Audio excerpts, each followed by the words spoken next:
Muy bien. Entonces, más que todo, lo que yo voy a hablar inicialmente es la parte introductoria, ¿no? La parte introductoria, la parte de fracturas de órbita, ¿no? Entonces, a manera de generalidades, un poco de epidemiología, voy a hablar un poquito de la anatomía relevante de la órbita y algunos otros datos más. Pues básicamente tenemos que tener en cuenta que la órbita la dividimos en tres tercios. Un tercio anterior, que viene a ser por el reborde orbitario, que es la parte más gruesa. El tercio medial, o tercio medio, que viene a ser la pared orbitaria, delgadas, que son propensas para las fracturas. El tercio posterior de la órbita, que tiene un ápice orbitario, un canal de nervio óptico, la fisura orbitaria superior e inferior, y como la entrada para vasos y nervios orbitarios, ¿no? Es importante también ver los puntuales orbitarios, entre lo que es la parte anatómica, que son los struts, que son las estructuras de soporte de la órbita, y ver bien la concavidad del borde posterior y la concavidad posterior del suelo orbitario, que es importante para la colocación de los implantes, ya sean los porosos o ya sean los implantes metálicos, ¿no? Y por último, el desarrollo de las imágenes y la tecnología 3D, que es lo que nos aboca ahora, y los mejores materiales de fijación, ¿no? Que mantienen y previenen la contracción de los tejidos y los biomateriales más compatibles, ¿no? Que es lo que más va a hablar Sergio en la parte final. Un poco de epidemiología, las fracturas de órbita se ven más en hombres que en mujeres. En las mujeres se pueden ver por agresiones. Se ven más entre la tercera y cuarta década de la vida, ocurren en combinación con las fracturas masculocraniales. Como se ven, el total de fracturas de órbita pues no son aisladas, sino por lo general pueden ser asociadas a otras combinaciones con fracturas panfaciales, ¿no? Y no solamente eso, sino que puede estar comprometido también la parte ocular. Entonces, en la parte ocular, vemos en estos estudios de Ross y Cliet del año 2003 y del año 2017 que la lesión ocular también está asociada con la parte orbitaria. Entonces, es muy importante esto porque podemos comenzar a tratar una fractura de órbita, pero primeramente tenemos que tratar el ojo, ¿no? Y antes que eso, primero la vida humana. Entonces tenemos que las fracturas de órbita pueden tener un compromiso hasta entre un 40-60% de la parte ocular. Entonces nunca olvidarse de eso antes de tratar un paciente con fracturas de órbita. En cuanto a los tipos de fracturas de órbitas, por lo general tenemos fracturas que no comprometen el reborde orbitario, que son las que más vemos, que son las fracturas en blockout o blocking, más que todo las blockout, que comprometen una o dos paredes, que puede ser piso o pared medial. Las fracturas que comprometen el reborde orbitario, que son las desplazadas o no desplazadas, las órbito-cigomáticas, que son en trípode, y las maxilares, las clásicas, las FOR2 y las FOR3. Y las complejas, pues las órbito-cigomáticas, las trípodes, las nasohemoidales, las NOE, las maxilares de FOR2 y 3, techo de órbita con fracturas blocking, lockout, seno frontal, fracturas del lápiz orbitario, o sea, el canal óptico, y otras estructuras que completen el seno frontal, el supraorbitario y el clavelar. Entonces, estos son tipos generales de fracturas. Ahora, en general, para nosotros los orbitólogos, los oftalmólogos que hacemos la parte orbitaria, pues vemos dos tipos de fracturas. Vemos las fracturas puras, que tienen compromiso de reborde orbitario, perdón, del piso de la pared medial, perdón, no de reborde orbitario, está mal eso, y las fracturas impuras, que ahí siguen compromiso de reborde orbitario, ¿no? En las cuales pueden ser desplazadas o no desplazadas, o pueden ser las órbitas cigomáticas en trípodes o maxilares, donde hay un desplazamiento completo de la parte ósea, ¿no? De la estructura ósea de la órbita. Entonces, en estos casos ya escapan un poco al manejo solo del médico orbitólogo y requerimos un manejo multidisciplinario para ello, ¿no? Mecanismos de la fractura son dos, básicamente, la fractura es la teoría hidráulica, que se refiere básicamente al blockout, ¿no? Que es una compresión directa sobre el globo ocular, rompen las paredes orbitales las más delgadas, sobre todo el piso de órbita, y la teoría de la conducción, que es el backing, que básicamente habla sobre una conducción del impulso sobre las paredes orbitales y las rompen directamente, ¿no? Como un estallamiento, ¿no? Y los tejidos blandos se recuperan mucho más lentos ante la distorsión que el hueso, y por ello que quedan atrapados en la órbita, ¿no? Y todo esto es la parte que vemos en cuanto a los mecanismos. Con respecto a la presentación clínica, pues tenemos dos tipos. Tenemos la presentación clínica aguda o inflamatoria, que está dada por dolor y visión borrosa. Podemos tener equimosis en la parte periorbitaria, podemos encontrar proptosis y edema periorbitario. Hay epístasis ipsilateral del lado afectado. Podemos encontrar crepitantes por un enfisema que puede ser por compromiso de la pared medial. Puede ser disestesias infraorbitarias en el área malar y palpación con aumento de la presión orbitaria. Y por último, aplanamiento de la mejilla, trimos y escalón óseo. Y las presentaciones más crónicas o fases cicatrizales, pues se ven edema, inflamación en los tejidos que lo envuelven. Se puede ver diplopia en un 100% de los pacientes y con una restricción al movimiento ocular, sobre todo en la parte del 40% de la parte inferomedial. En oftalmo, en ojo hundido a un nivel más bajo, si la fractura es mayor de 4 centímetros cuadrados, y un 80% de veces de casos, ¿no? Puede presentarse una pseudotosis y un trismus, una pericia cosmética inaceptable, ¿no? Como vemos acá en las fotos. No hay que olvidar dos cosas, y eso siempre lo repito cuando vemos con los médicos residentes a los pacientes con fracturas de órbita. Uno, que podemos tener una órbita que pueden tener con presión alta, ¿no? Entonces tenemos que hacer una cantotomía y cantolisis, y esta indicación está dada cuando la presión es mayor de 40 milímetros de mercurio, y la meta es la reducción rápida de la tensión. Y lo otro es hacer una maniobra de Lindbergh, ¿no? Que básicamente es liberando un poco el enfisema orbitario, haciendo haciendo una inyección, colocando una jeringa, pues afilando un poco el contenido gaseoso, ¿no? Eso previene generalmente las oclusiones retinales agudas, ¿no? De la arteria retinal. Y previene todo lo que es síndrome comportamental, mantiene la oxigenación del nervio óptico y preserva la visión. La otra cosa que importante es la regla de Lerman, ¿no? Que se basa básicamente para los fracturas de piso de órbita, ¿no? Y básicamente se refiere a la posición de la fractura respecto al eje visual. Lo más clásico es que veamos una fractura que está por delante del eje visual, donde no podemos hacer que el ojo ascienda, como se ve en el gráfico, ¿no? Cuando la fractura se ve a nivel del eje visual, o sea, no está por delante ni por detrás, sino está en el eje, vemos que básicamente el ojo va a estar inmóvil, que eso es en el lado izquierdo del gráfico, y cuando la fractura está por debajo, o por detrás, perdón, del eje ecuatorial, pues se puede encontrar que el ojo tiene dificultades para lo que es la infraducción. Entonces esas cosas no se olviden, ¿no? Vemos todos los días. Hoy día lo vi discutiendo un caso con un médico residente en el hospital, ¿no? Entonces, no hay que ver esas cosas. En cuanto a la evaluación clínica de los pacientes, pues tenemos que hay que evaluar todo, es una evaluación integral, ¿no? Desde la historia clínica inicial, todo lo que se hizo con el paciente, cirugías previas que ha tenido, hasta la parte del examen que tiene que ver la agudeza visual, que puede ser ver el examen de pupilas, ver la parte de los párpados del segmento anterior, ver la parte posterior, siempre ver un fondo de ojo y los movimientos oculares, ¿no? Que básicamente descarta el atrapamiento y para eso se emplea el test de deducción forzada que se hace con dos pinzas. Y para la parte de estudios, pues lo primero que uno tiene que hacer es la parte de esa oftalmometría para ver el grado de noftalmos que tiene el paciente, y esto se hace cuando tienes los cantos laterales, perfectos, pues se puede hacer un Hertel, y están comprometidos, pues se usa el exoftalmómetro de Newell, que básicamente mide tanto el reborde superior como el parte inferior. Se pide radiografías de órbita que básicamente sirven para descartar cuerpos extraños intraorbitarios y las fracturas, la ecografía ocular para ver la parte retinal, si es que la retina no, o sí o no está desprendida, la tomografía, que es la que nos permite ver la mayor cantidad de cosas, tanto de protocolos de órbita como macizos faciales sin contraste, ¿no? Indicaciones quirúrgicas y cuáles son las metas con que queremos operar. Básicamente las indicaciones quirúrgicas son las siguientes, ¿no? Si tenemos un paciente que tiene mínima diplopia, con buena motilidad y en oftalmo hipoglobia insignificante, pues ese paciente se observa. Pero si el paciente tiene que hacer una reparación inmediata, son en estos siguientes casos. Cuando tú tienes un oftalmo hipoglobo temprano, cuando tienes una fractura en trampilla en niños, sobre todo, que es un ojo blanco, y un reflejo oculo-cardíaco no resuelto. Esas son reparaciones inmediatas, ¿no? Las reparaciones que ya son tempranas, retrasadas o tardías, pues casi tienen las mismas indicaciones, que son diplopia significativa en posición primaria de la mirada y una intraversión, un oftalmo significativo que es más de 2 milímetros, un defecto de la pared medial más del 50% y un aumento del volumen orbitario mayor del 20%. Entonces esas son las indicaciones. ¿Y cuáles son las metas del manejo de las fracturas de órbita? Pues básicamente, primero es crucial ver la vida humana, como dije antes, y ver la preservación visual. Entonces, sí, o sea, ver que el ojo esté bien. Lo siguiente es liberar el atrapamiento y reparar la fractura. Lo que sigue es mejorar la diplopia y restaurar la visión binocular. Lo que sigue es restaurar la forma y el volumen orbitario. Por último, mejorar la cosmesis. Siempre es consulta oftalmológica y si es mejor, multidisciplinaria precoz. ¿Ok? En cuanto a abordajes quirúrgicos, o sea, básicamente tenemos muchos abordajes quirúrgicos. Si uno revisa todo lo que es el manual de la AO, eso está mejor, pues tenemos, por ejemplo, que tenemos abordajes tanto maxilares, transcutáneos, transconjuntivales, glabelares, coronales, superlaterales. Pero lo que más empleamos nosotros son dos. Uno que es el abordaje transconjuntival, que es lo que más hacemos en estos años, ¿no? Que con eso abordamos muy bien todo lo que es la parte del piso de órbita y tenemos extensión tanto de la pared lateral como de la pared medial, y el abordaje retrocaruncular o transcaruncular, que es un abordaje que lo aprendí mucho con el Conde Valenciana, pues y a mí me encanta mucho, tanto para lo que son fracturas de la pared medial como para parte de compresiones de órbita y para tumores orbitarios que están localizados en esa zona.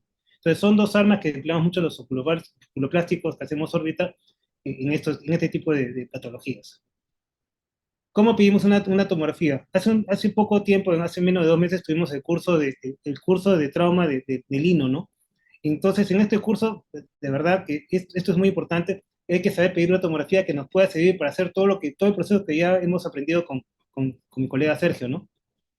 Entonces, ¿cómo solicitamos la tomografía? Hay que pedir que los cortes sean finos, de preferencia entre 0.3 a 0.6 milímetros.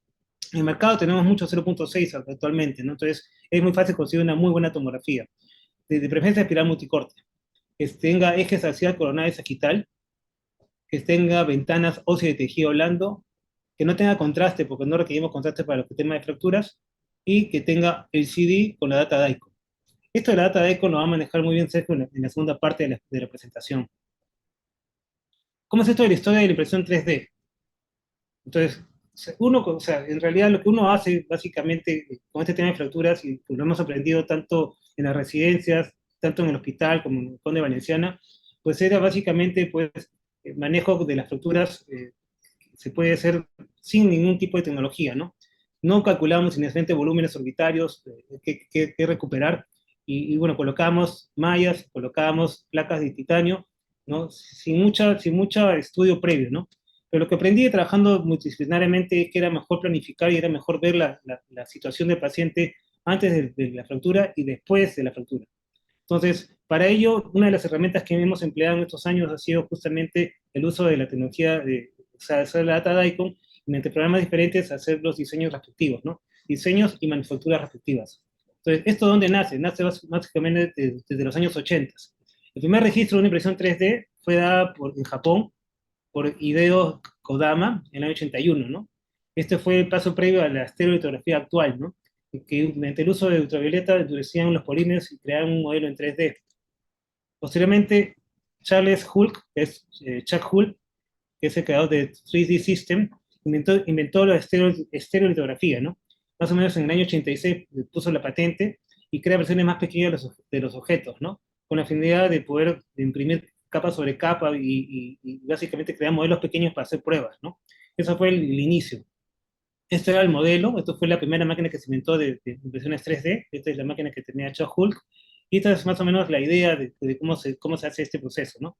En realidad, pues, ¿a qué se refiere esto? Básicamente, en la impresión 3D es la polimerización en un tanque donde se mete una resina líquida y esto, mediante la luz ultravioleta, interactúa con la resina y la polimeriza, ¿no? La endurece y crea por capas diferentes tipos de formas, de forma selectiva, y todo esto es diseñado por la computadora y manufacturado por la computadora, ¿no? Entonces eso lo va a hablar Sergio en un momento. ¿Y qué estudio nos respalda respecto al uso de estas tecnologías?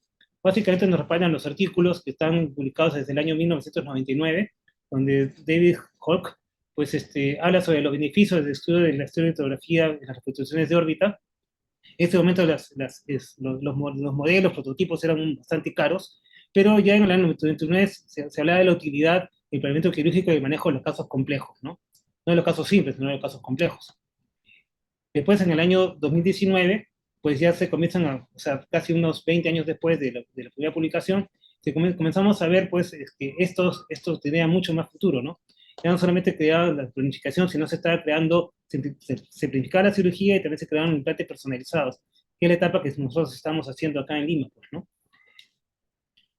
Y el uso de eso también, o sea, con más artículos que apoyan esto, pues ya muchos estudios apoyan el uso de toda esta planificación porque tratamos de devolver el volumen orbitario a su estado original. O sea, recordamos que básicamente se compromete una pared orbitaria, una o dos paredes, y perdemos el volumen orbitario, y eso nos trae noctano, ¿no? Entonces, los estudios actuales sobre fracturas de órbita lo que nos tratan de demostrar es que mejorando la planificación podemos conseguir mejores resultados porque devolvemos el volumen orbitario a su original. Entonces, esto es lo que yo quería presentar con esta primera parte, de hecho de manera muy resumida porque me interesa más que ustedes vean el trabajo que tiene Sergio para ustedes. Muchas gracias. Vamos a ver si se conecta el doctor. Creo que lo vi hace un momento conectado. Hasta, ya lo vi. Ahora sí. Perfecto. Doctor, si nos acompaña y nos comparte su pantalla, por favor.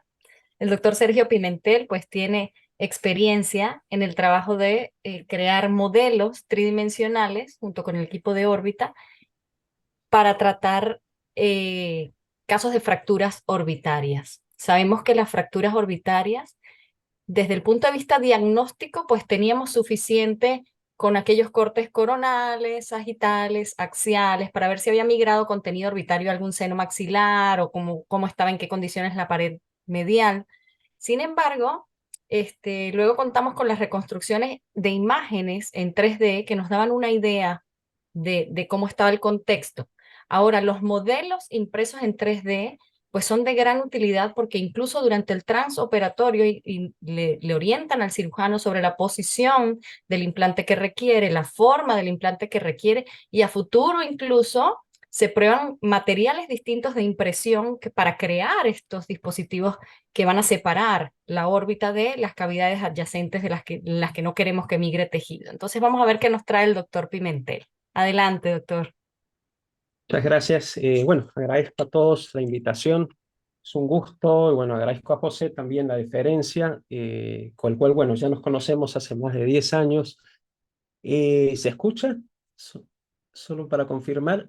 Sí, Sí, se Sergio. escucha perfecto, doctor. Adelante. Perfecto. Y ya hace más de 10 años que venimos incorporando gradualmente estas tecnologías. Posiblemente el 2006, 2005 fue la primera vez que empezamos a trabajar con patología compleja, posiblemente otras patologías no orbitarias, como síndromes de Apert-Cruzón, y teníamos que importar, obviamente, los prototipos. No habían muchos softwares disponibles, los costos eran altos y había que ser muy selectivo. De ahí a la fecha, obviamente se ha ido modificando la accesibilidad. Los softwares son cada vez más accesibles, pero también tienen mayor cantidad de herramientas y son más intuitivas y amigables para el cirujano, no necesariamente para el ingeniero o el bioingeniero. Y esa es la tendencia, ¿no? Cada vez más darle recursos al cirujano, al equipo médico, para que manipule estos programas y poder interactuar directamente en el mundo digital debido a su expertise y poder transferir esa expertise a este nivel de herramientas.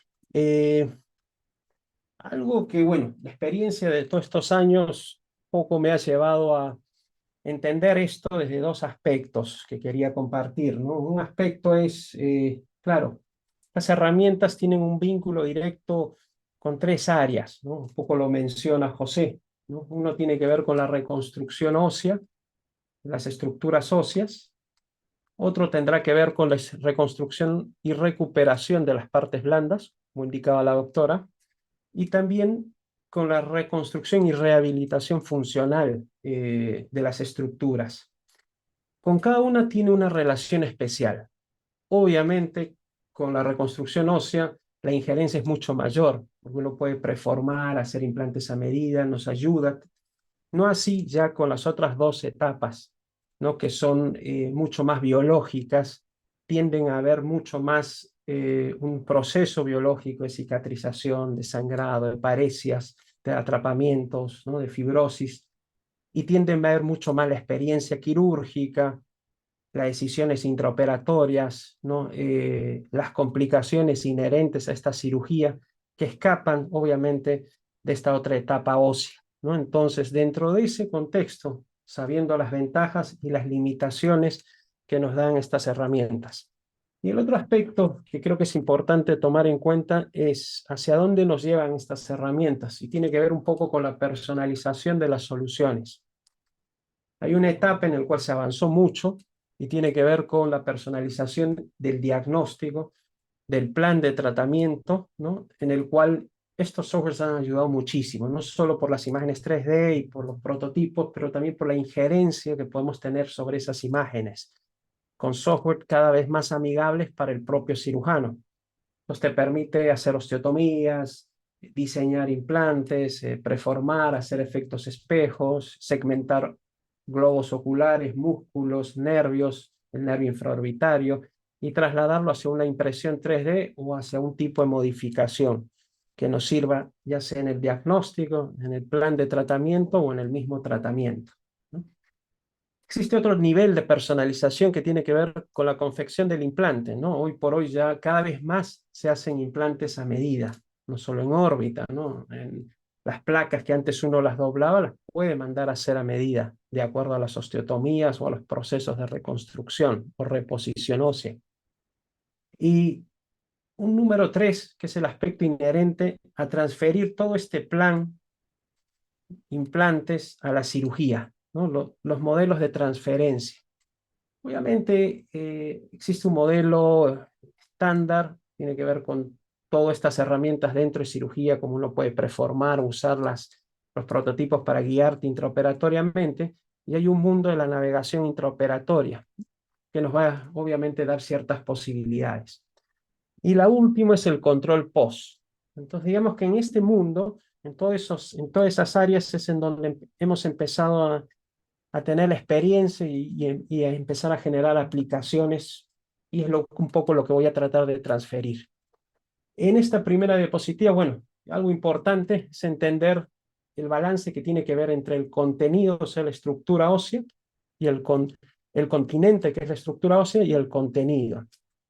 Obviamente, sobre todo en los procesos de secuela, tenemos una serie de factores como las lipólisis, las retracciones fibróticas, el generar distintos tabiques en la grasa que genera una reducción, una retracción de todo el contenido graso de la órbita, las fibrosis musculares, ¿no? Las rupturas de las periórbitas, una serie de factores que hacen que uno no pueda hacer la reconstrucción ad integrum. Pero obviamente en el factor agudo, en la fase aguda, uno consigue recuperar y que todo ese proceso fibrótico acontezca en una posición correcta. Y ese es el gran problema de la secuela, que todo ese proceso, las adherencias, fibrosis, se hacen en un contexto, en una anatomía incorrecta, en un continente incorrecto. Y luego recuperar en una fibrosis ya con una anatomía diferente, el resultado siempre va a ser diferente. A partir de aquí, existen formas de abordar. Lo que queremos plantear es una forma en donde incorporamos estas herramientas, conversó la doctora, y cómo hacemos y cuáles son las limitaciones de dichas herramientas, ¿no? Cómo poder lograr esta recuperación de los tejidos blandos y esta anatomía, hasta qué punto podemos ingerir con estos programas y estas tecnologías. ¿Qué nos puede brindar las 3D? Puede brindar elementos, como ya hemos visto las imágenes 3D, poder simular cirugías, hacer efectos espejos, medir volúmenes, generar guías quirúrgicas de posicionamiento, diseñar e imprimir y manufacturar implantes hechos a medida en distintos materiales. Podemos segmentar no solo el hueso o la parte ósea, podemos segmentar mallas, tenemos librerías de mallas, podemos segmentar el globo ocular en su posición, segmentar, caso fuera necesario, músculos, cuando hay atrapamientos, hay desgarros musculares y queremos una orientación en la cirugía para saber a qué nivel se encuentran estas plicaturas y poder también preformar una malla que va a interceder o va a servir de separación entre esa fibrosis que se adhirió a las paredes y el músculo.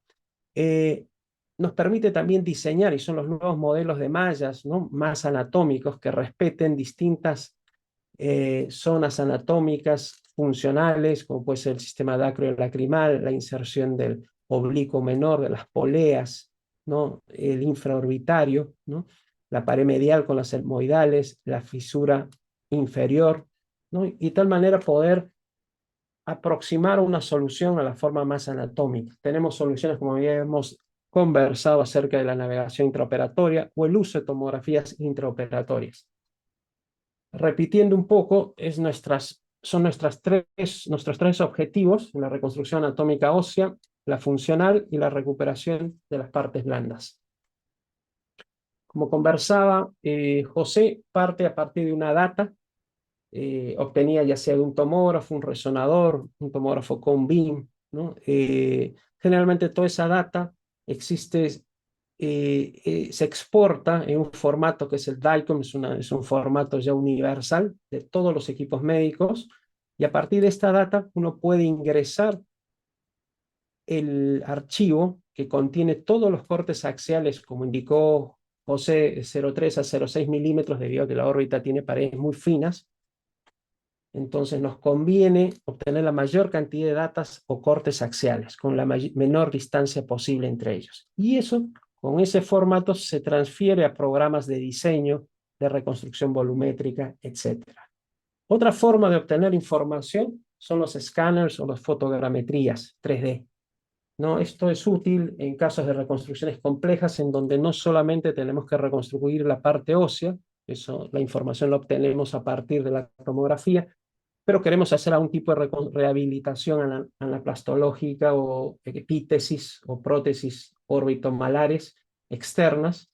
Entonces nos sirve como molde para empezar a generar este tipo de prótesis. Tenemos la fotogrametría, que es una opción al escáner 3D. Existe una variedad de software, tanto privados como libres, aplicativos libres de celular, que permiten obtener registros bastante adecuados de la superficie cutánea. Y tenemos por lo último, que es el diseño digital, que generalmente parte a partir de la información 3D, del archivo 3D, tenido de este formato DICOM, de las tomografías, de las resonancias, en el cual uno puede diseñar, puede generar osteotomías, puede colocar mallas, simular la colocación de mallas, la reducción de fragmentos orbitomalares, el diseño de implantes, medir volúmenes, etcétera. También uno puede empezar de cero, pero generalmente en nuestra área empezamos con una data preexistente, que es la del paciente. Como hablamos, toda esta data son los cortes axiales, cada 0,3, cada 0,6.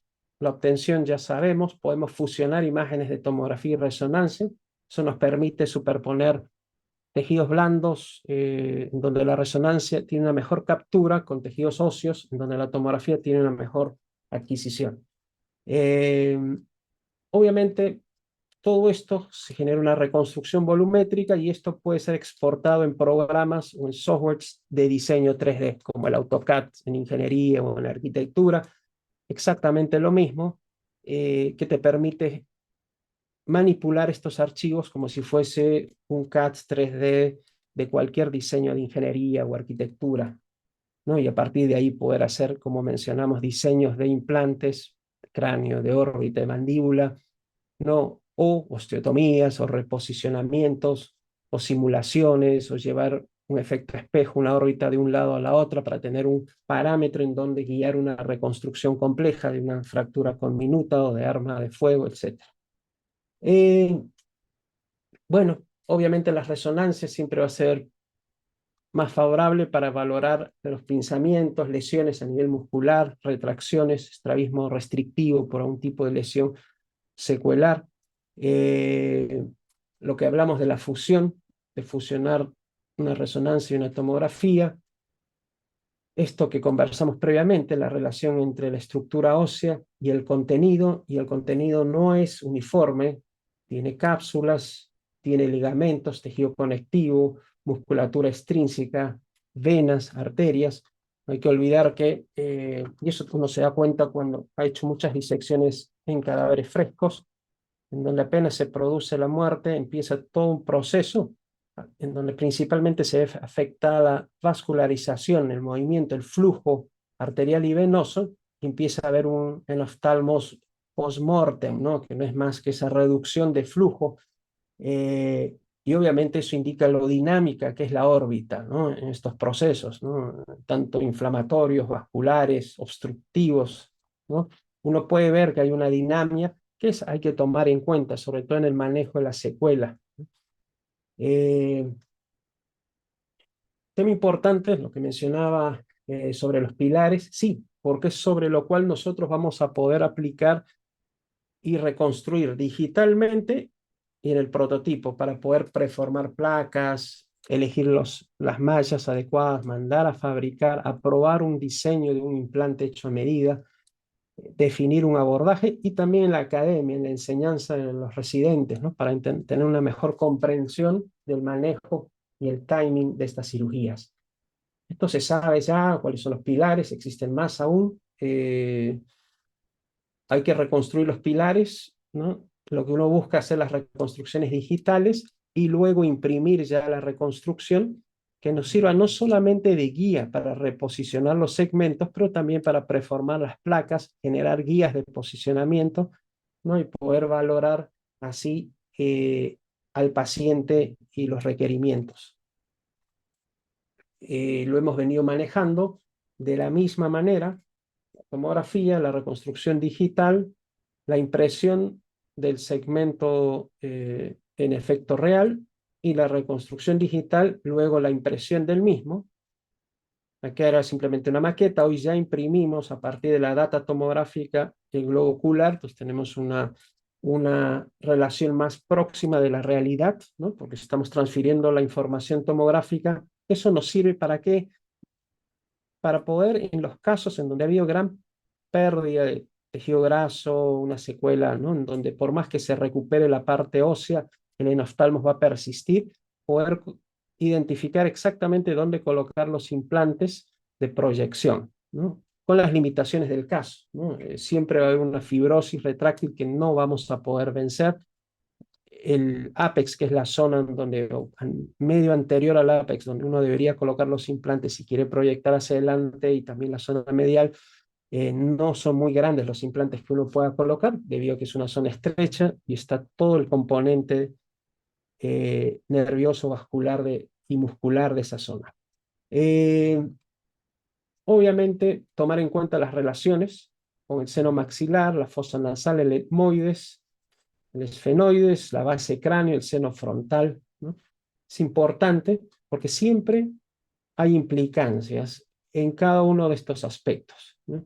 Muchas veces cuando uno reconstruye la pared medial y ya hay una fístula preexistente que por el edema o por la fibrosis se contiene, y a la hora de reducir o decolar y separar los tejidos para poder medializar el recto medial, uno genera una fístula preexistente, ¿no? Simplemente lo que hace es, o en el proceso de desinflamación, en los procesos agudos, eso hay que tomarlo en cuenta. Lo mismo cuando uno reconstruye el techo de órbita, los factores que tienen que ver con el seno frontal, ¿no? Con las fístulas, con el seno maxilar, también la relación con el nervio infraorbitario, con el ostium del seno maxilar, etcétera. Obviamente, claro, en la anatomía de la pared medial tenemos aspectos importantes, ¿no? Desde atrás, la proximidad hacia el ápex, ¿no? Y la salida del nervio óptico. Más lateralmente, obviamente, está la fisura superior, pero en la línea hacia la región anterior tenemos la etmoidal posterior y la anterior, que podría limitar la disección si no está afectada y limitar la colocación de la malla medial, cuando hay una fractura medial. Y en la parte anterior tenemos la zona del sistema lacrimal, del saco lacrimal, obviamente la inserción del oblicuo menor. Entonces, son aspectos que hay que tomar en cuenta a la hora de diseñar o preformar y abordar una pared medial.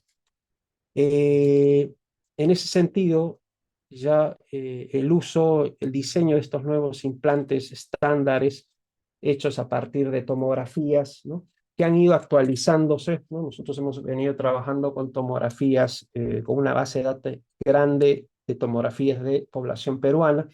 Digo que la mayoría de estudios son con población europea, con leves discrepancias en los resultados. Pero igual, el hecho de imprimir ya te personaliza la solución al paciente, porque es su tomografía, y te indica a qué nivel poder generar el corte, modelar la convexidad, el nivel tiene que llegar a nivel posterior para poder utilizar el implante de manera segura y lograr los resultados que uno quiera y ser más previsible con las limitaciones del caso.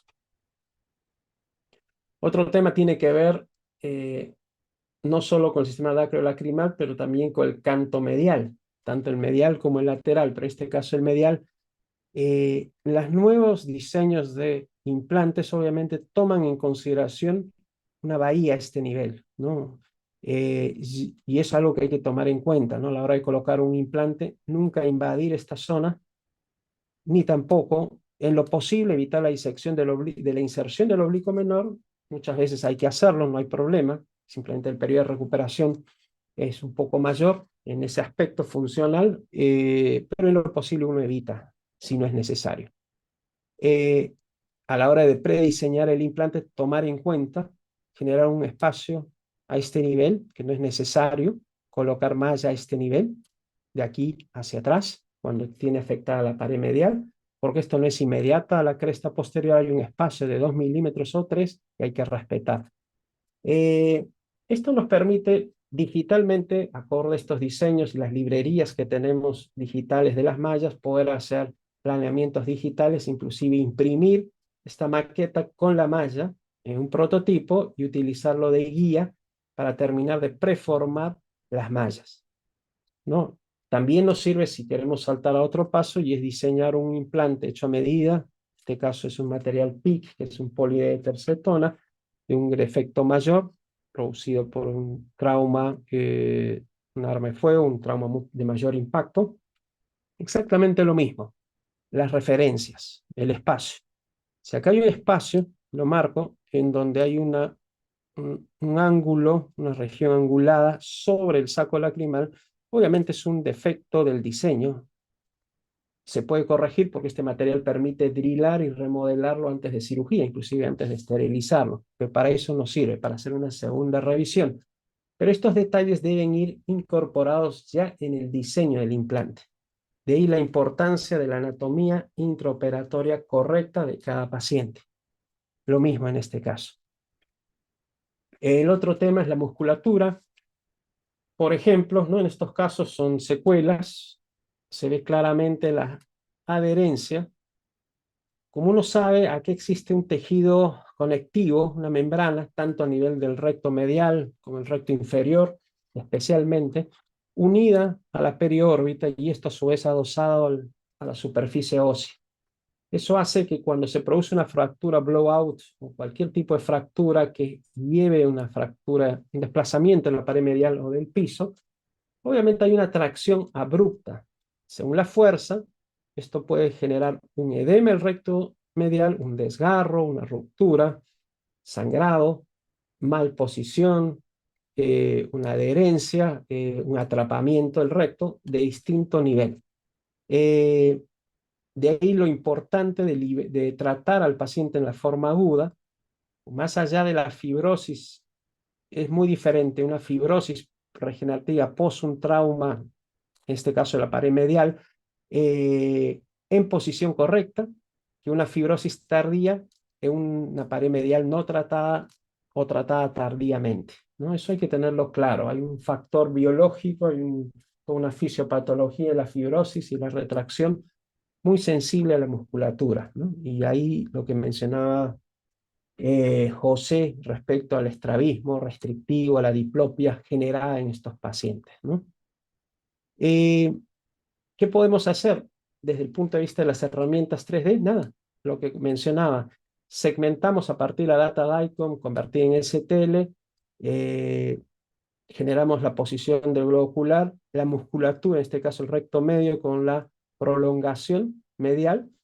Eso nos sirve, uno, para poder intraoperatoriamente tener las distancias correctas, donde profundizar, liberar y también preformar la malla que va a servir para reconstruir esta pared medial y entrar ya con la malla preformada. Además, tener los reparos anatómicos, si bien no tiene la consistencia de un navegador, que también tiene sus limitaciones, ¿no? Pero es una forma de aproximar el poder transferir esta información, este planeamiento a la cirugía.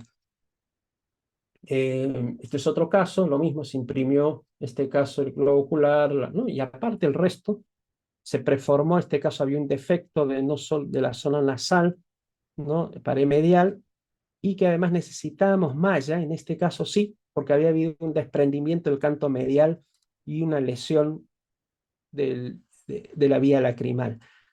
Esta malla nos sirve de punto de anclaje para hacer la cantopexia medial, ¿no? Obviamente tiene una adherencia posterior, tardía, en donde liberar esta adherencia a nivel tan posterior en una zona del ápex siempre corre sus riesgos. Obviamente hay una fibrosis restrictiva, hay otro tema que es amplio, que es la valoración del estrabismo restrictivo en forma funcional o dinámica con las resonancias, en donde, o en este caso es una mirada hacia adelante. Si hacemos virar hacia la derecha la mirada, obviamente vamos a ver que hay una limitación hacia lateral de la mirada comparado con el globo ocular contralateral que no haya sufrido el trauma, ¿no? Lo que hablamos, todas las estructuras todo el tejido conectivo que sostiene el ojo. El ojo no solamente se mantiene en su posición debido al tejido adiposo, a la musculatura, pero fundamentalmente a todo el tejido conectivo de sostén, tanto de sostén como adherencia a las paredes. Eso tiene una ventaja, pero que se pierde en los traumas, no solamente por la tracción abrupta que puede lesionar los rectos, pero también porque a la hora de romperse y uno va a ver órbitas reconstruidas, ¿no? Con un hipoglobo debido a la falta de tejido graso a nivel por debajo del recto y del globo ocular. Y eso se debe a la pérdida, a la lipólisis, a la cicatrización del tejido adiposo. Y bueno, acá se aprecia claramente cómo se tracciona, en este caso, el caso del recto inferior. Las fracturas conminutas utilizamos, en este caso es una fractura conminuta que inclusive vamos a tener que retirar una serie de segmentos óseos y no vamos a tener un parámetro de referencia. Entonces, obviamente hacemos una reconstrucción digital, a pesar que gran parte, o un efecto espejo del otro lado, reconstruimos y reposicionamos digitalmente el segmento. Imprimimos este segmento como si lo hubiéramos hecho en cirugía y lo utilizamos para preformar las mallas, ¿no? Puede ser esta malla, una malla en abanico, ¿no? O también uno puede retirar todos estos segmentos y diseñar un implante y mandar a manufacturar el implante de PIC afuera, ¿no? Afuera del país. Como de esta manera, ¿no? Son situaciones en las cuales uno puede diseñar un implante íntegro o un implante on-lay, ¿no? Y son posibilidades, simulaciones que uno va realizando, que no solo, la ventaja es que uno puede no solamente generarlas a nivel digital, sino transferirlas a nivel, a una impresión 3D, a un prototipo, y eso nos permita decidir. Nos ayuda en la cirugía y finalmente, si hay que mandar a fabricar, tener con mayor certeza que es el implante adecuado o tener opciones. Otra posibilidad es generar guías quirúrgicas de posicionamiento. En las fracturas órbitomalares, ¿no? Obviamente, ¿cuál es nuestro objetivo más allá de la reposición órbito-malar? El preformar las placas, el preformar la malla, ayuda quirúrgica en el abordaje, en la recuperación de los tejidos, teniendo un prototipo a mano, pero sobre todo también vamos a ayudar a valorar las cantopexias mediales, laterales, ¿no? Que se van a realizar. Obviamente lo idóneo es hacerlo en fase aguda, eso debería ser ¿no? Dentro de los primeros 15 días, 3 semanas, no hay problema. El tejido es muy diferente, es un tejido dislocado de su posición anatómica, pero aún elástico, aún que muchas veces hay que reconstruir partes blandas, pero aún tenemos un grado de elasticidad que nos permite colocarlo en la posición correcta. Los prototipos nos ayudan muchas veces a reconstruir esta zona nasoetmoidal, a reconstruir el reborde, ¿no? Hacer simulaciones, colocar mallas donde vamos a posicionar los cantos medial y lateral.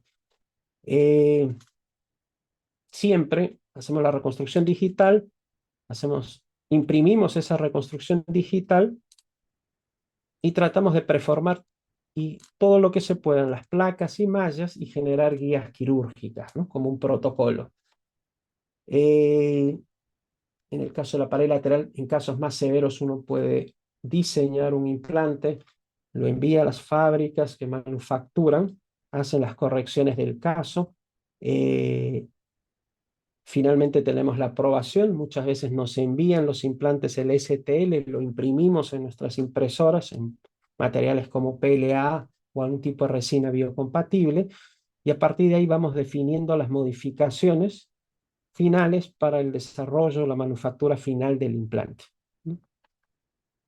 Lo mismo, ¿no? Caso orbitomalar, son implantes on-lay, ¿no? Que uno decide realizar por la falta de tejido óseo debido a un trauma abierto, de un proyectil, de un accidente de tránsito, un elemento contuso que haya producido fracturas conminutas con exposición y pérdida ósea, ¿no? Materiales varios, generalmente utilizamos mucho el PIC, se puede utilizar el titanio en estos casos, Existe inclusive el Porex o el Medport customizado con sus limitaciones. Piso de órbita, los nuevos modelos que vienen con titanio y una superficie incorporada, sin duda.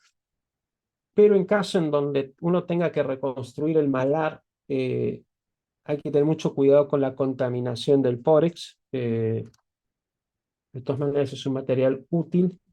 El PIC, el PEC, y existe una serie de materiales cada vez más frecuentes, más variados, ¿no? Y de distinto origen, que han ido abaratando los costos de estos tipos de reconstrucciones. Un tema importante en la fisura inferior, lo relaciono, tiene que ver con el diseño y la decisión de la malla de piso de órbita, ¿no? Muchas veces uno eh, pone la malla, diseca esta fisura, compromete el nervio cigomático temporal y facial, ¿no? Sin necesidad, porque la fractura es más medial, ¿no? Y obviamente hay que tomar en cuenta que de todas maneras vamos a alterar en ciertas zonas la sensibilidad. Muchas veces eso simplemente puede llevar a una decisión de no preformar la malla, no incluir en esta zona de la fisura inferior a la malla, ¿no? Sino recortarla o premodelarla o mandar a fabricar un implante que respete esta área anatómica, ¿no? Otro tema importante es, bueno, es el nervio infraorbitario. Existen las distintas modalidades que son bien conocidas, ¿no? El más clásico tiene una primera fase intraósea y luego entra al canal y llega más o menos en la zona medial de la fisura inferior, ¿no? Puede estar totalmente cubierta de tejido óseo, o en este caso, o superficializado desde el origen.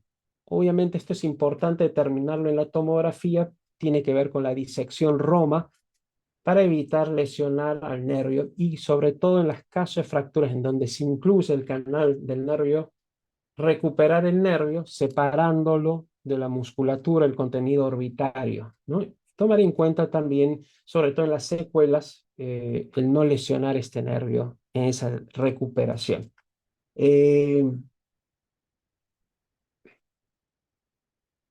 Obviamente las adherencias, tener claro, no es lo mismo recuperar una cavidad orbitaria en agudo que con toda la fibrosis de una secuela tardía. La disección de los planos, el separar los planos a este nivel siempre complica. Obviamente las secuelas siempre son el mayor porcentaje. Y la tecnología 3D en este sentido, para lo cual nos va a servir más que podemos llegar a identificar si tenemos buenos cortes axiales, si tenemos adquisiciones de resonancia, el trayecto del infraorbitario y poderlo segmentar en una imagen 3D e imprimir. Eso nos puede ayudar en la cirugía para determinar el plan quirúrgico, las zonas de disección y los cuidados.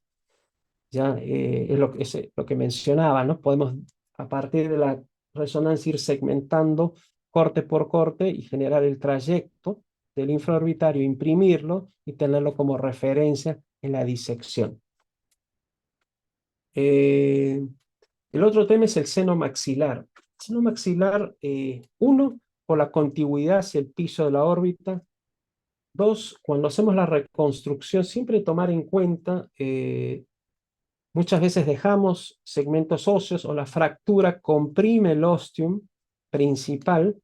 Depende de la anatomía de cada paciente. A veces hay pacientes que tienen un ostium principal, secundarios bastante amplios y no lo afecta. Y en algunos casos, tenemos algunos casos en el cual se ha generado una obstrucción del ostium principal con una presión negativa y después de 6 meses esa presión negativa ha ido reabsorbiendo y deponiendo hueso a nivel del piso de la órbita o techo del seno maxilar, ¿no? Y generando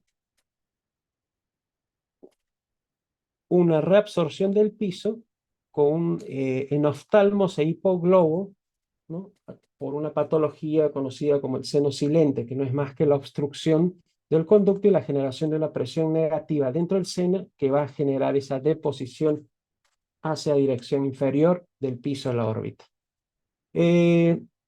Tomar en cuenta en las reconstrucciones, la reconstrucción no solamente debe ser anatómica, pero dejar la funcionalidad del seno óptima, ¿no? En las tomografías post Se evalúa, si llega a estar obstruida, obviamente no hay que reintervenir la órbita.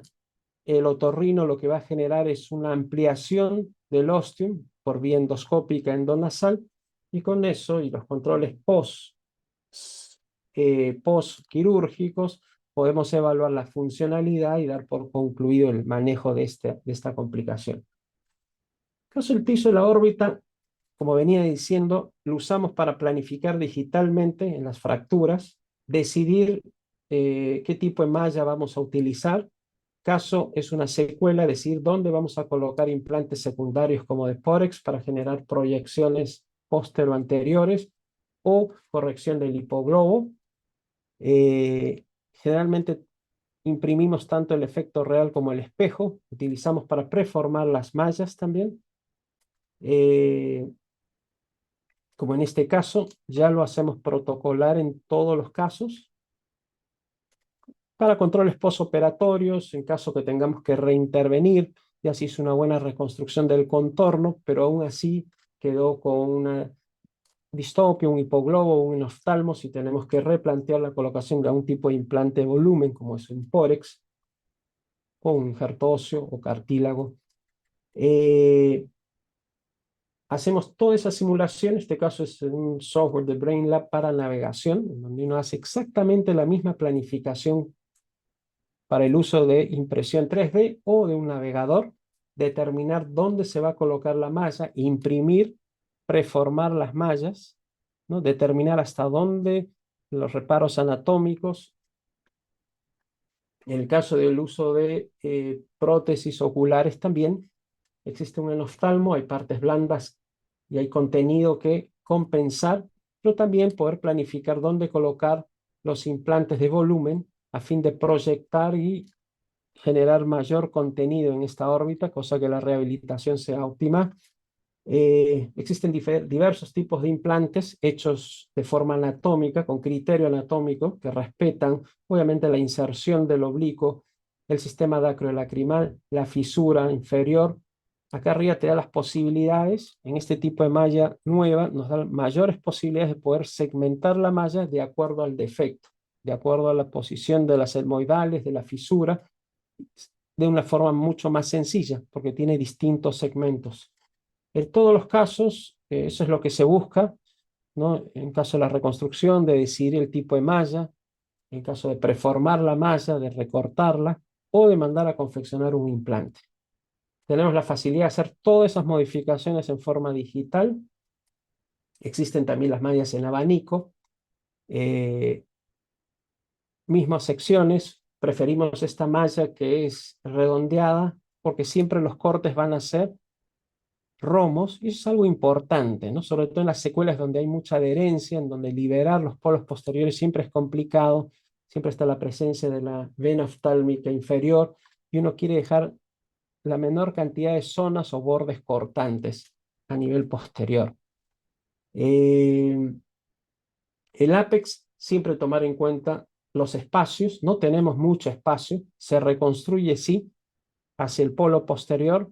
A la hora de preformar, tener mucho cuidado a la hora de entornillar anteriormente, y eso lo podemos demostrar cuando entornillamos las mallas en el prototipo, cómo se levanta la zona posterior. Generalmente siempre generamos una convexidad, una curvatura hacia abajo, hacia la zona inferior del polo posterior. Ese es un tema importante, es un muy poco espacio. Generalmente estas desviaciones de la malla lo que van a producir son restricciones a nivel del recto inferior. Tema de la fisura superior, no voy a entrar en detalles, pero la ventaja que tenemos con el uso de prototipos, más allá del diagnóstico, es poder determinar si vamos a generar una descompresión por movilización del segmento.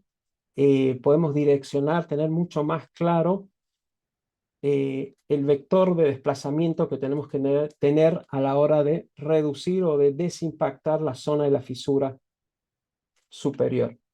En el caso del techo de la órbita, siempre con los recaudos de generar las cranealizaciones de los senos frontales, el PIC se contamina en presencia del seno frontal por la contaminación de la vía aérea, aerodigestiva. Eso entra dentro del plan del diseño, una cranealización del seno frontal, una obturación del seno frontal. Entonces el diseño incluye ese procedimiento. Eh, Volúmenes, sí, se habla mucho de volúmenes. Hay que recordar que muchas de las técnicas de obtención de volúmenes en programas toman de referencia un plano recto de un punto anatómico óseo a otro punto. Esa es una forma de tomar volúmenes o contenidos de cavidades orbitarias, pero la otra manera es tomar en cuenta todo el globo ocular, toda la proyección del globo ocular y el contenido. Muchas veces tenemos recuperación del contenido, el volumen orbitario, pero aún el paciente se encuentra en oftalmos, por ende preferimos medir volúmenes, incluyendo el globo ocular y la proyección. Lo mismo, bueno, la relación que existe de todos los sistemas de suspensión ligamentario, tejido conectivo, en donde pasan el sistema venoso, la arterial, los nervios, se generan distintas secciones de tejido adiposo. Todo ello se ve afectado en un trauma agudo, ¿no? Y hay un dislocamiento y una ruptura el mismo, una expansión por las hemorragias, por la misma ruptura de vasos. Todo eso hay que tomarlo en cuenta a la hora de hacer la restitución lo antes posible, ¿no? Lo que veíamos, la diferencia entre un trauma agudo y una secuela, ¿no? Y otro tema, muchas veces uno puede tratar un trauma agudo, pero siempre es bueno corroborar el resultado. Lo idóneo es la navegación intraoperatoria, sí. Si no tienes el navegador, una gran solución es el arco en C intraoperatorio o la tomografía el día siguiente, pero con el protocolo de ingresar a cirugía en forma inmediata, tener el espacio operatorio, caso hubiera habido una mala posición, una mala recuperación de tejidos blandos o una mala posición de la malla, ¿no? Es muy diferente, es muy rápida la corrección, muy anatómica, eh, a diferencia si hacemos ese control 6 meses después o 2 meses después, ¿no?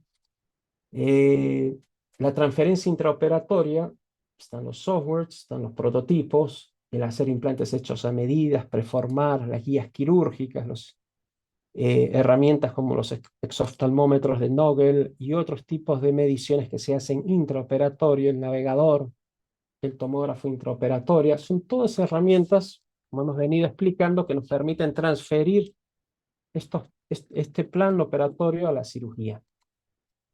La navegación, principalmente se utiliza, obviamente, el neuronavegador, es lo que más se utiliza, dejando a la navegación orbitaria solo algunos casos muy específicos. A diferencia de otros países en donde existe un navegador ya en los servicios que manejan órbita, ¿no? O los servicios de cabeza y cuello, de maxilofacial, ¿no? De oculoplastia.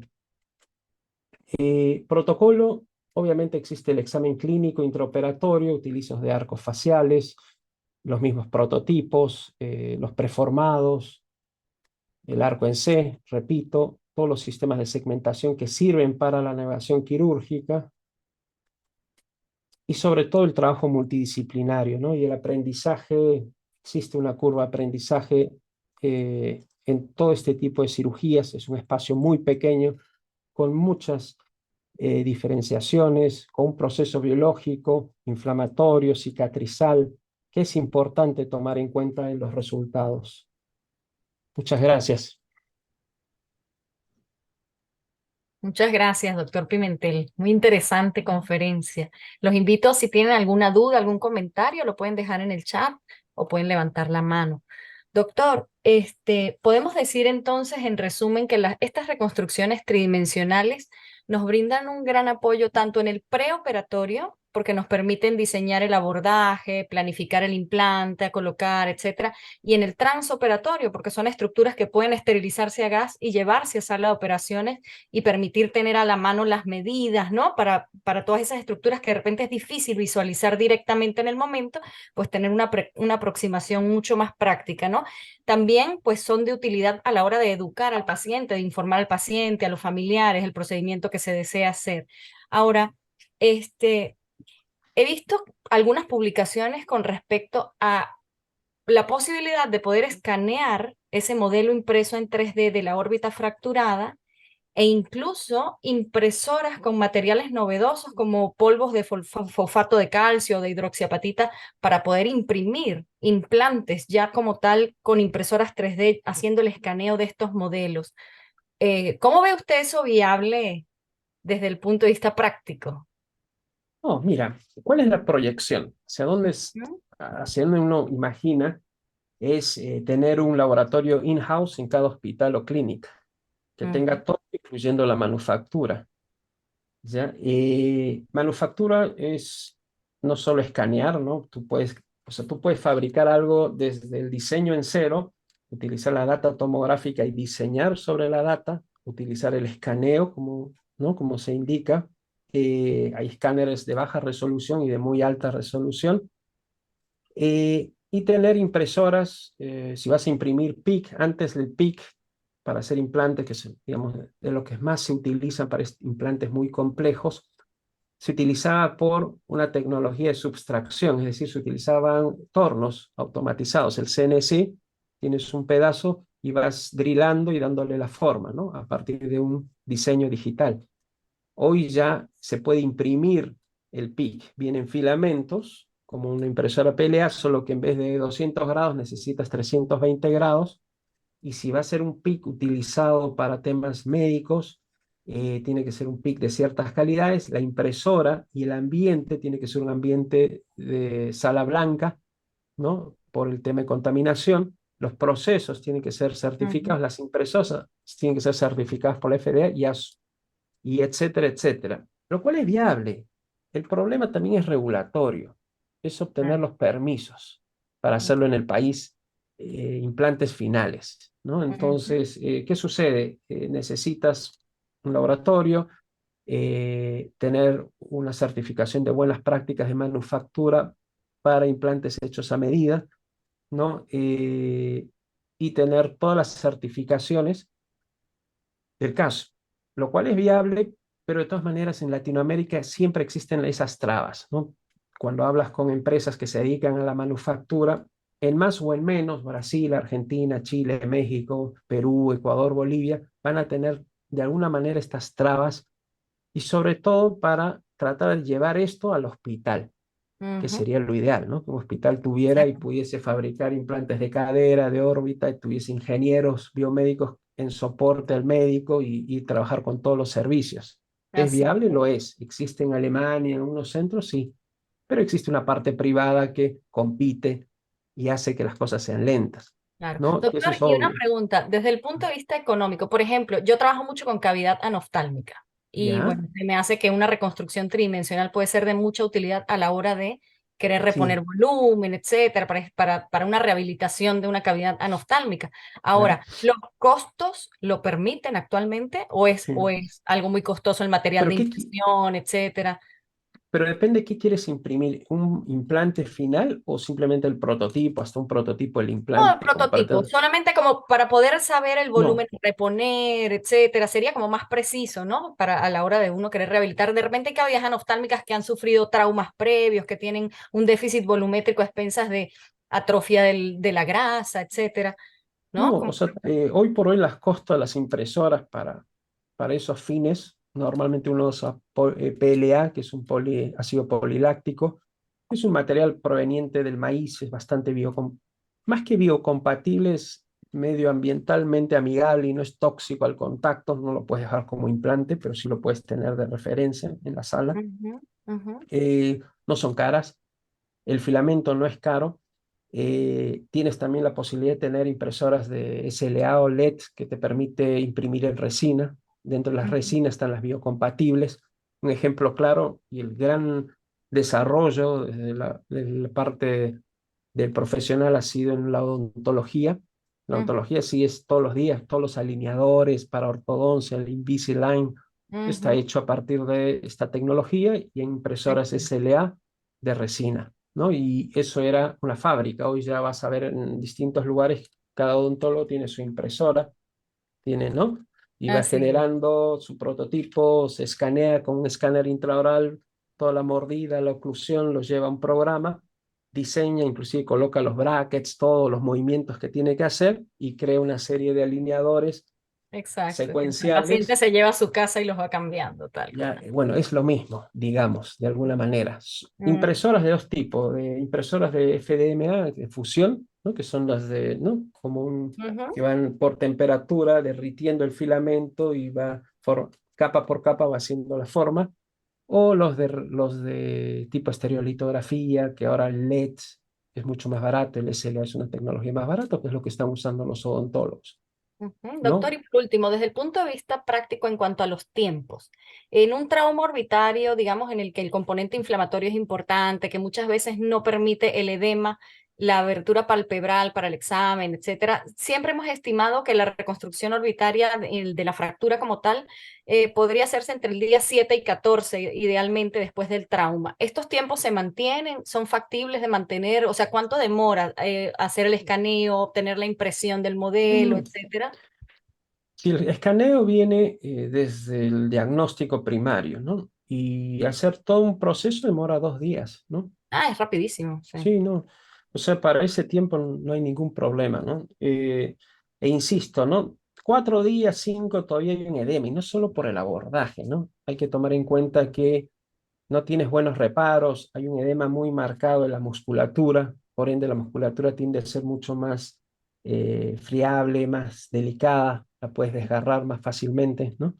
Ujú. Dejar que pase 7 días, 10 días es recomendable, no hay ninguna Exacto. Sí, entre el desventaja. 7 y el 14, que es lo que más o menos se maneja, ¿no? 14, perfecto, ¿no? Recuperas todos los tejidos, no tienes que estar desgarrando, hay mejor visibilidad, es más anatómica la recuperación, la valoración de la posición del ojo es más anatómica, ¿no?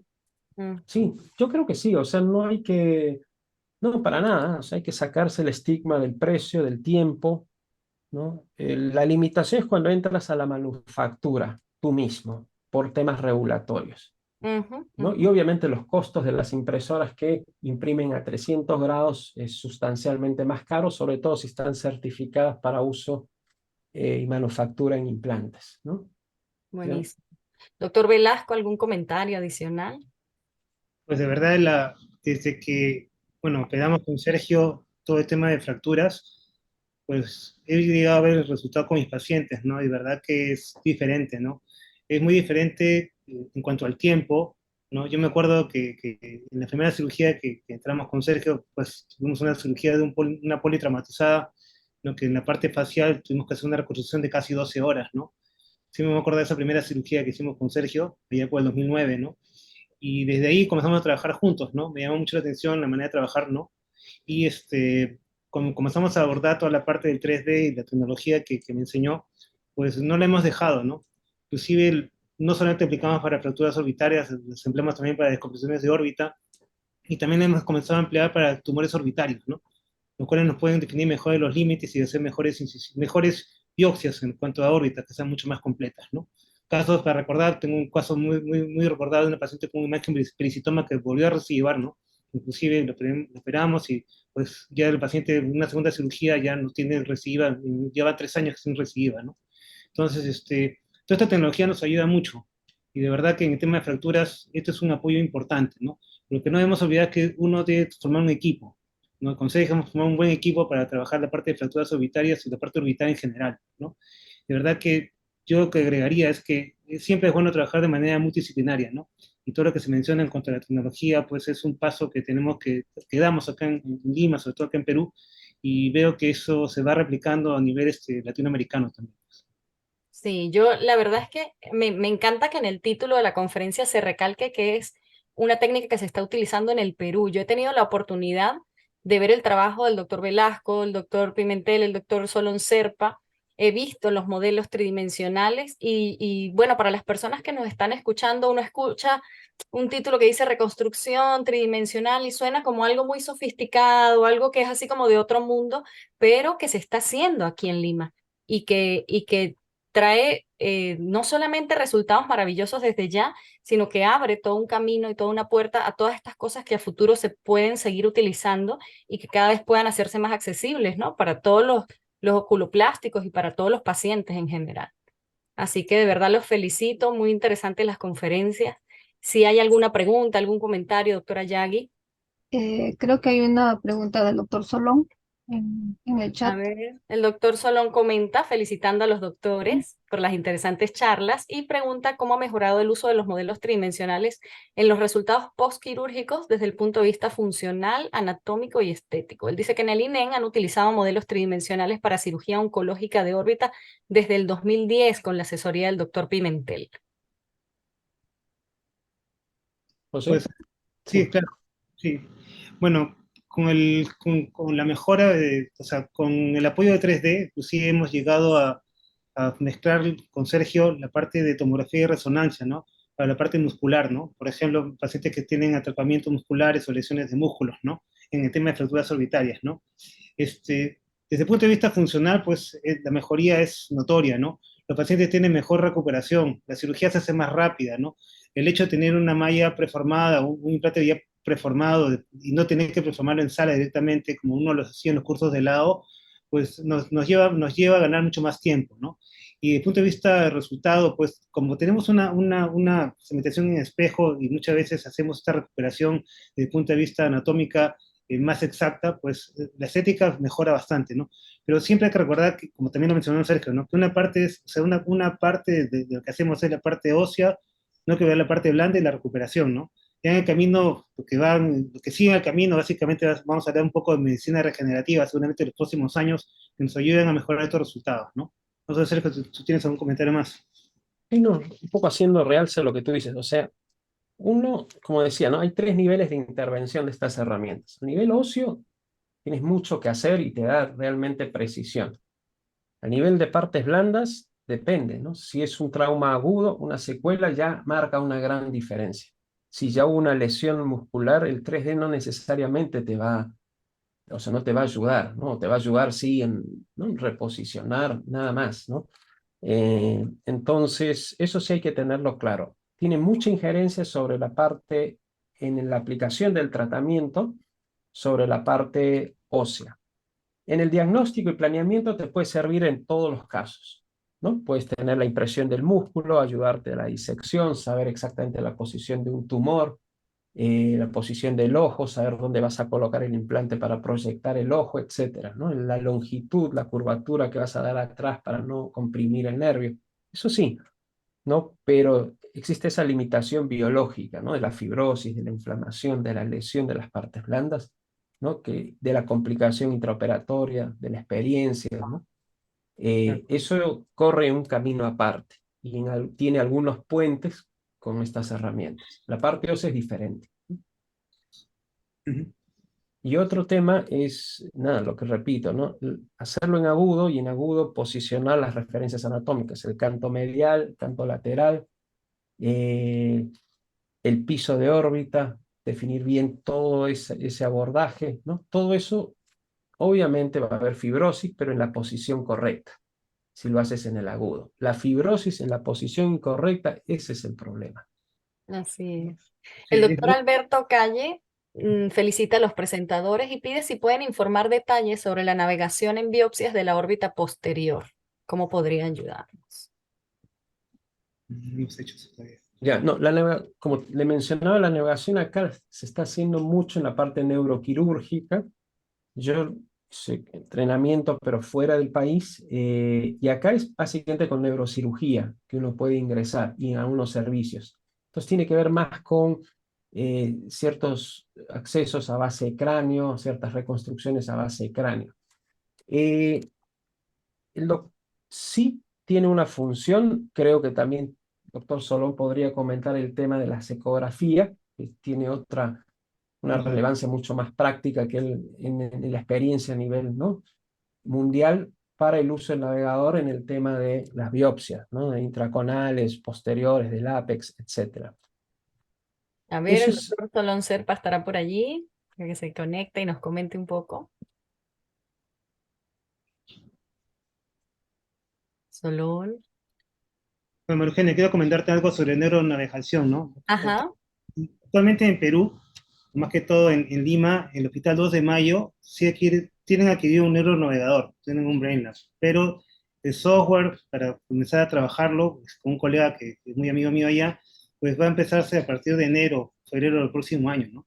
Entonces, vamos a tener recién un poco más de experiencia con ello, ¿no? O sea, si ponemos poner esta tecnología de análisis 3D con la parte de Brain Lab que se puede aplicar en el 2 de mayo, pues podemos comenzar a tener un poco más de experiencia, como mencionó el doctor Calle, ¿no? Genial.